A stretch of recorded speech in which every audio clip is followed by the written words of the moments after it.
Всем привет! Микрофон включен. Опять чуть не забыл включить микрофон. Мы продолжаем чтение книги Ральфа Блюм. Опять же, традиционное вводное слово, оно заключается очень простым анонсом. Как бы анонс. Кто-то стримит игры, а мы стримим книгу. Поэтому это одна из разновидностей стрима книги. Вот, в таком плане. Вот.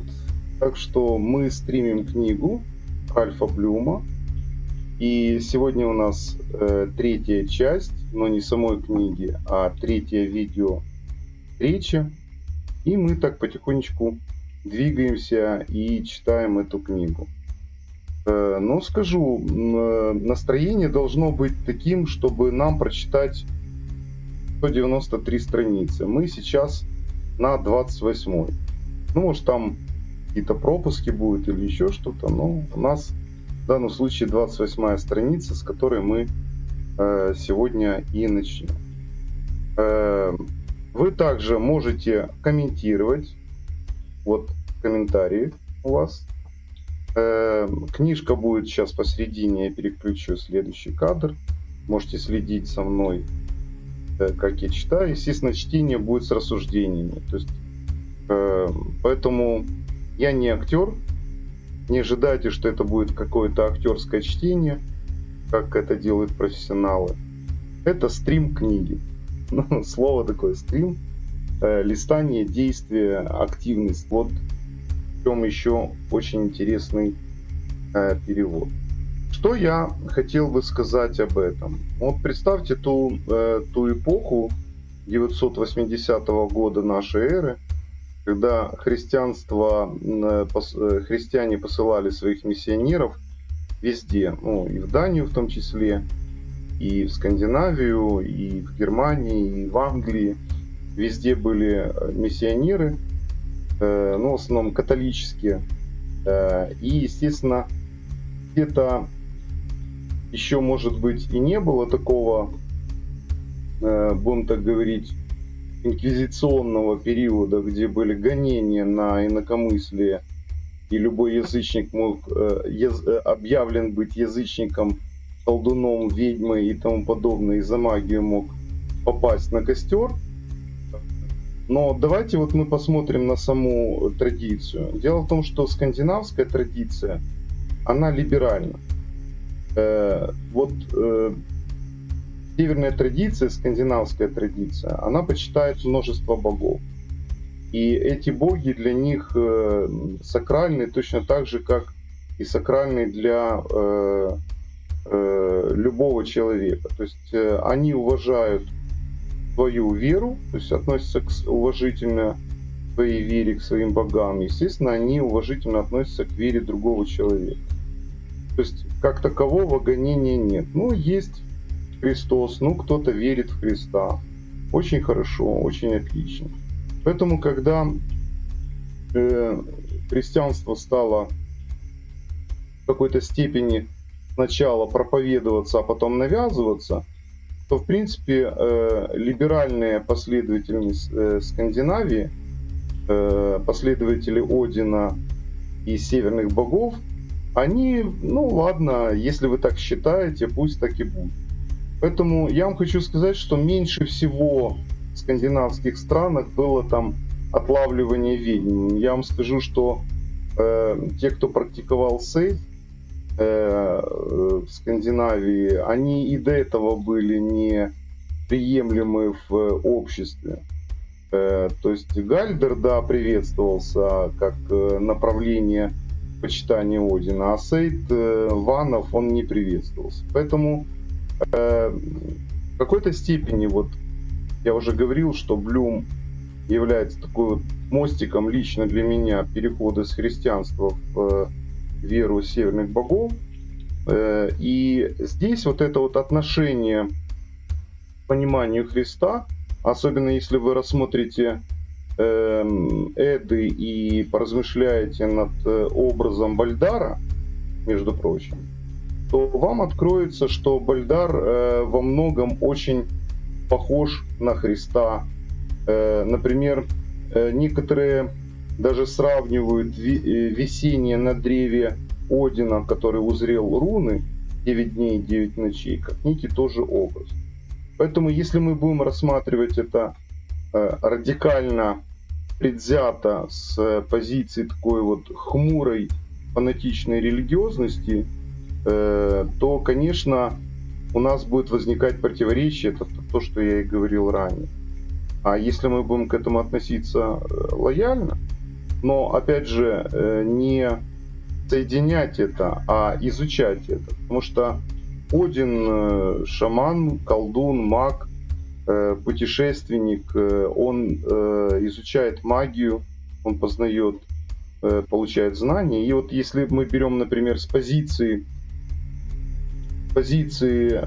верований, ну, можем так сказать, верований в скандинавских богов или уверенности в скандинавских богах, то и принятие любых других божеств в скандинавской традиции, оно либерально. Это вот уже, может быть, в какой-то степени христианство, оно, ну, я бы не сказал, что такое либеральное, я бы сказал, что оно более радикально, то есть оно не приемлет иное инакомыслие. Это, в общем-то, понятно, потому что эти традиции, они были в какой-то степени навязаны поколениями или навязаны определенными даже страхами, я бы сказал, где-то в таком плане. Ну вот, и так много уже наговорил. Давайте мы, наверное, пойдем дальше.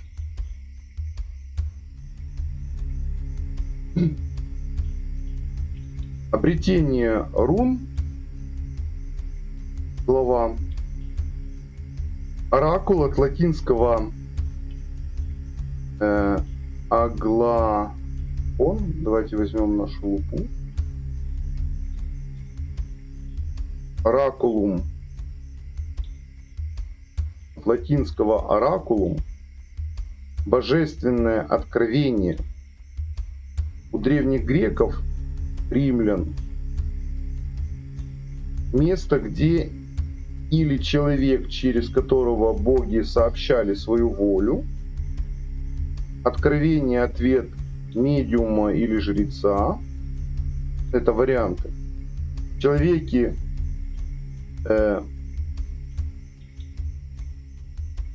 или организация, которая, как полагает, общается с богами, ну, то есть, понятно. Субъект, обладающий великим знанием или мудростью, утверждение или заклинание любого подобного оракула. Святая святых древнего иудейского храма. Webster News Work Dictionary. Webster, новый всемирный словарь Вебстера. И был устроен оракул в дому, чтобы восседать там, в парке, общаясь с Господом. Книга Царств 16-19. Тоже Библия. Так. Когда я только начинал работать с рунами, я никогда не видел рунического текста и, следовательно, не имел представления о том, что отступил от традиционного их делания на руны Фрейра, Хагала и Тюра, которым некогда пользовались те, кто практиковал рунемал. В русском синодальном переводе Ветхого Завета эта фраза звучит несколько иначе. Давид же внутри храма он приготовил для того, чтобы поставить там ковчег Завета Господня. Отделение для святого святых. Это, примечание редактора. Антон Платов уточняет. Вот он к этому очень предвзято относится. Это очень здорово. Но чтобы не было иного толкования. Я, в принципе, с этим согласен. те, кто практиковал рунема, но предназначение определяет форму использования, придает смысл, а оракул всегда отвечает требованиям эпохи, который к нему обращается за советом и потребностями того, кто к нему обращается. В конце концов, я представил рунам самим определить их собственный порядок и сообщить мне их смысл. Ну, вы поймете, потому что, как и Платов вначале говорил, и так на будущее, чтобы не было обмороков у радикальных рунологов, их вот махровых, потому что все-таки Блюм, он всегда критикуем. С самого начала Платов об этом предупредил. Блюм нарушил футарки, по-своему активировал. Кстати, можете и меня забросать камнями, потому что первая активация рун происходила точно так же. Я хаотично вытаскивал руну, в общем-то даже где-то по Блюму это начал делать. И вы знаете, у меня не было строгой последовательности, а было такое вот каша-мала. Я потом, конечно, понял, какую я ошибку сделал, но мне нужно, может быть, это был мой путь вспоминания рун. Я потом уже понял, что футарк должен быть последовательным, а хаотичность, ну, видимо, она так не нужна была, так нужно было. Поэтому мы с Блюмом солидарны, но пасаран. Рунные камни, с которыми я работал, пришли ко мне в Англии. Они представляли собой маленькие бурые прямоугольники размером чуть крупнее, чем ноготь большого пальца. Ну правильно, зачем большие руны? Какие-то булыжники. Они должны в ладошки помещаться, это правильно. Ну, я согласен тут. Они представляли собой маленькие бурые прямоугольники размером чуть крупнее, чем ноготь большого пальца. Ну, я представил. Здорово. Рельефными знаками, выдавленными на поверхности, на лицевой их стороне. Женщина, сделавшая их, жила на Триндлс-роуд в городе Редхилл, Суррей. Она не покрывала руны глазурью, но просто запекала их в духовке, словно пирожки. Одновременно с этим набором рун ко мне попали 2 непронумерованных листочка ксерокопий с изображением знаков, указанием их приблизительного значения на английском языке и кратким толкованием каждой из рун в прямом перевернутом положении. В 24 изначальным рунам футарка была добавлена пустая руна, истолкованная как путь кармы. То, что предопределено и изменено, быть не может. Суть предначертанного сокрыта богами. Инструкции по пользованию рунами не было, и несколько дней спустя руны Триндлс-роуд отправились в недра моей дорожной сумки. Почти год прошел, прежде чем я опять случайно наткнулся на них. Вам ничего не напоминает? Многие брали руны и откладывали их на год, но руны все равно звали. Вот где-то так. Вот и у Блюма также. Почти год прошел, прежде чем я опять случайно наткнулся на них, сидя как-то теплым летним вечером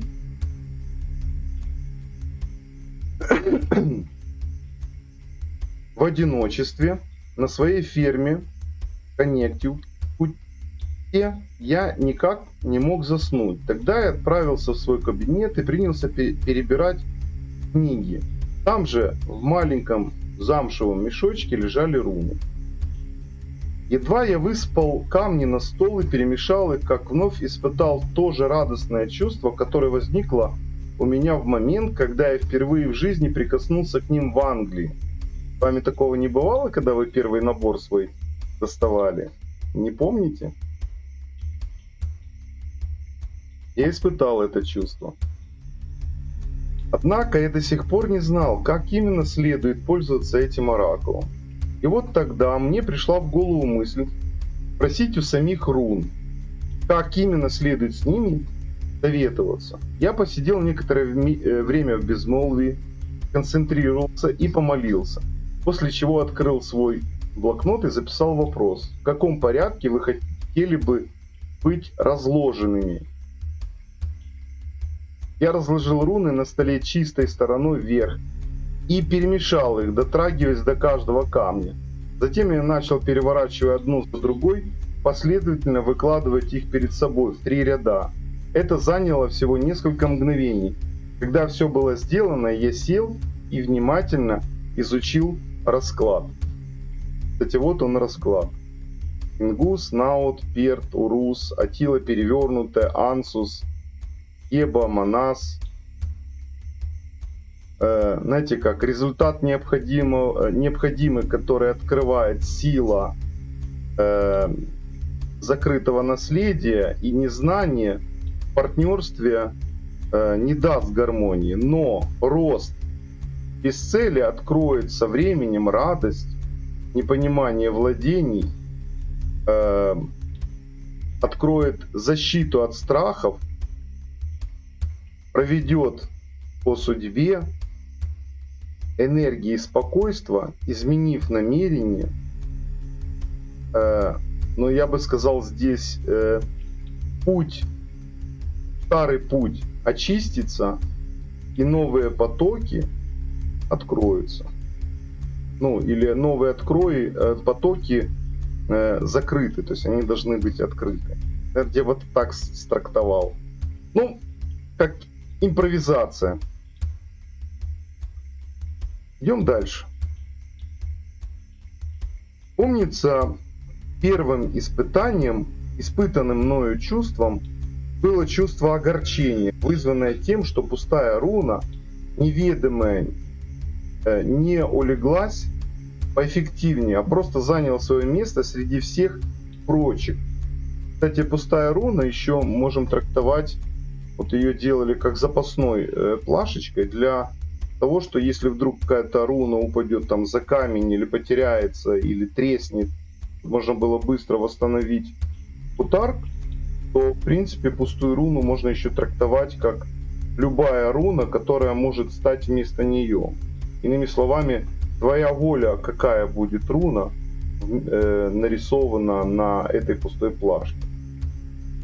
Порою иногда при трактовке, при раскладах я пустую руну трактую именно так. То есть, какую ты хочешь руну? То есть, какая тебе здесь руна больше всего нравится, чтобы этот расклад читался? Ну, где-то так. Неведомая не улеглась.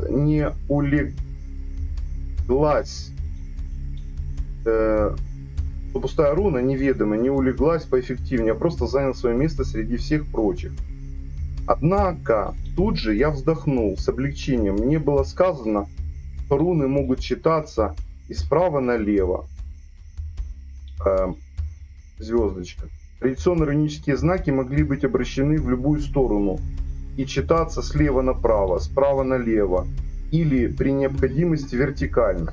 Некоторые надписи были сделаны рунами, положенными на бок. Читать их следовало бустрофедоном. Чего? Бустрофедоном. Ну, от греческого бус, то есть бык, и строфе, поворачивать. Имеется в виду путь, по которому передвигался бык, когда на нем пашут. Смотри иллюстрацию, страница 40.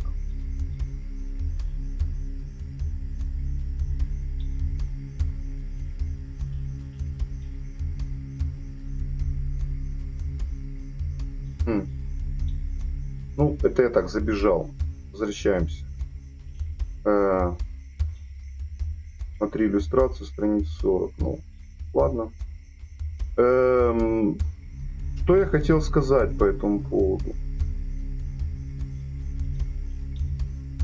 Как-то был такой комментарий, что вроде как справа налево надо трактовать. Вот это вот надо, когда мы устанавливаем, это надо, ну, кем-то устанавливается, это надо вообще неприемлемо. Маг обычно делает так, как ему удобно. Если ему удобно слева направо, он считает слева направо. Если справа налево, то справа налево. Поэтому я привык писать слева направо. Вот я и их раскладываю. Потому что я так утвердил, и я так буду читать. То есть, вот, ну, для себя. Если мы для себя это утверждаем, то, в принципе, для себя мы это так и делаем. Где-то так.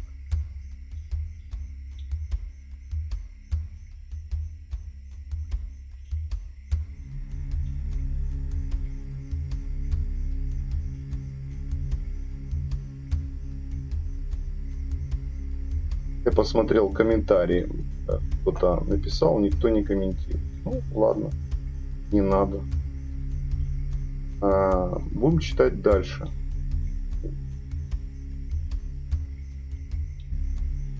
Клонится на восток.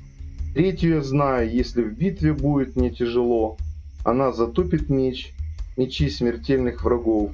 Ни хитростью, ни оружием не причинит мне вреда. Я иду, не злясь. Ну да, здесь мешанина, потому что мы узнали, что оттуда, потому что кто читал старшие Эды, тот, конечно, может даже в какой-то степени возмутиться, как намешано все. Но, опять же, позвольте мне защитить Блюма в этом плане, потому что такая смелость трактовки, да, даже смелость, ну, другие бы сказали, еретическая, но это образ мышления, это определенная информация, которая может нам принести еще больше знаний, если мы будем размышлять, потому что воспринимать все буквально или воспринимать все, не зная, что сподвигло Блюма к этому, особенно особенности перевода, иногда даже бывают такие вещи, когда видишь одно, а говоришь совершенно другое, и у тебя не хватает словарного запаса, чтобы выразить идею или мысль. Поэтому тут вот как, знаете, как он решил таким образом преподнести, послушать самого Одина. Ну, где-то так. Эпиграфом к рунам могли бы стать те же слова, что некогда были начертаны на вратах, ведущих к эльфийскому оракулу. Познай самого себя. Руны — это учитель и советчик. Если хотите, рассматривайте этот оракул как священную забаву, как инструмент серьезный. Сейчас. Если хотите, рассматривайте этот оракул как священную забаву, как инструмент серьезный или высокой игры. Ценность этой игры состоит в том, что она освобождает нас от обучения через силу, дает нам свободу учиться так, как это делают дети.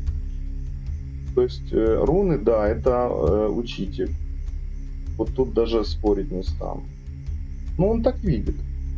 По правде говоря, дело в том, что каждый из нас оракул. И когда мы молимся, мы упражняем свои природные пророческие способности, которые состоят в умении обращаться к нашему внутреннему знающему «Я». Вопрошение рун приведет нас к соприкосновению с нашим же собственным внутренним наставником, той частью вас, которая знает все, что вам необходимо знать здесь, сейчас. Одним из ведущих современных авторитетов в области действенности оракул является швейцарский психиатр Карл Густав Юнг. Юнг утверждает, что теоретический анализ причин и следствий часто выглядит бледным и неинтересным в сравнении с практическими результатами случая.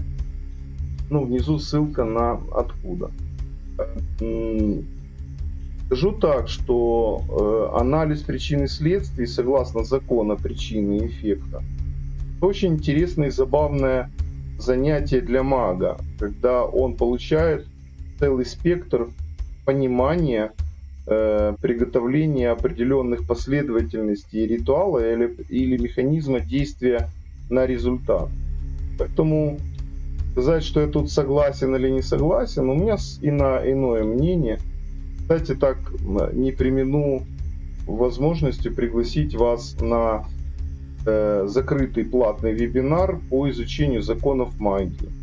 Вдруг, если кто-то еще не слышал, и ему не мелькала информация, то вот она прозвучала от меня. Поэтому приглашаю вас. Цена не очень большая, 650 гривен за один вебинар. Но если вы интересуетесь магическими законами, то я даю практические обоснования, как использовать эти законы. Поэтому милости прошу и приглашаю. Но я продолжу. Рекламная пауза была.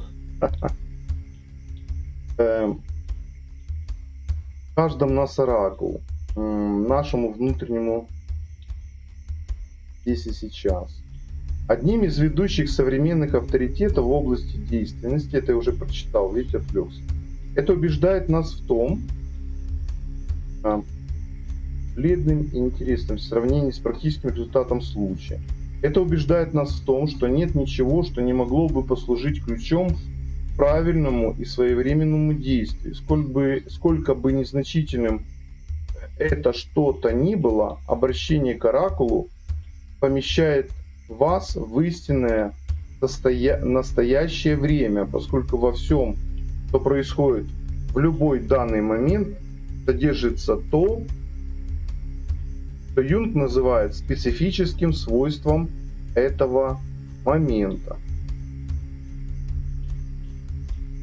Я бы чуть-чуть затянул, потому что 38 и 39 это заканчивается глава. Вот и вот. Поэтому я прочитаю и на этом завершим, чтобы не прерывать главу. Большинство из нас полагает, что опыт пребывания в истинно настоящем чрезвычайно труден. Мы проводим изрядную часть нашей жизни в пустых сожалениях о прошлом или в бесплодных фантазиях о будущем. Когда мне доводится долго ехать или самому вести машину, я нередко ловлю себя на том, что и сам занят переосмыслением каких-то идей, сортировкой планов, размышлениями о возможностях и перспективах. А потом вдруг оказывается, что я и не заметил, как проехал множество миль, даже не обратив внимания ни на свежий воздух, ни на деревья, ни на ветер, ни на очертания и краски пейзажа. Сейчас я все чаще и чаще спрашиваю себя, как все начиналось? Болтовня рассудка мало-помалу утихла, сменившись внутренней тишиной, моим нынешним хранителем. Преодоление инерции – первый шаг к избавлению от привычки. Нам только надо помнить, в духовной жизни мы всегда перебываем в самом начале пути. Память об этом поможет избавиться от всем нам свойственной пагубной привычки лететь вперед, сломя голову. Ибо когда мы пребываем в истинном настоящем, именно там, в истинном настоящем, происходит все то, что вообще происходит. Вопрошения рун дают нам возможность обойти критические доводы рассудка, преодолеть путы условностей и инерцию привычки. Ведь даже при